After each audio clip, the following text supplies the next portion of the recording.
often the leader acknowledged the fact that a few years ago this council was rated on this service an excellent, and then he outlined how it went to good, to satisfactory, and then to less than satisfactory.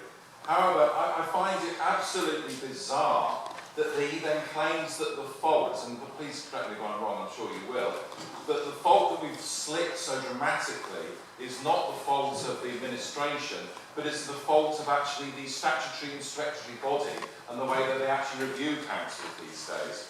We heard an equally ludicrous statement from Councillor Nicholson, who claims, I think, that the lack of performance of the interim previous director was the fault of the public and councillors who have scrutinised and quite rightly asked questions regarding the pay and salary arrangements and that person's poor performance in that role. I find it absolutely bizarre what Councillor Vijay has said as well about bullying.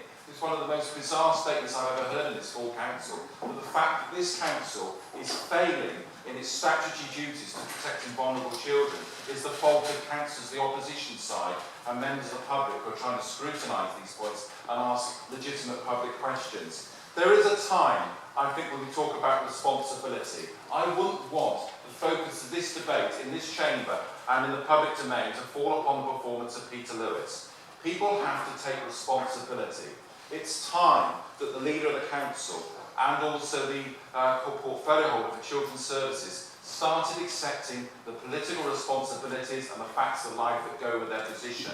We have, under your stewardship, fallen from excellent to less than satisfactory. We've had this utter debacle over this man's salary, and yet the performance has not improved. It's got. Ross, can I just remind you, we are talking about. Yes, I am. And frankly, I've heard lots of addresses from the leader, the portfolio holder, and also Councillor Vijay on this very subject. I have one sentence left to make, so I think, I have liberty to do that. What I wish to make was, it's time for you to take political responsibility and to fall on your swords and do the decent thing, and the leader of the council and the portfolio holder to resign as you presided over this utter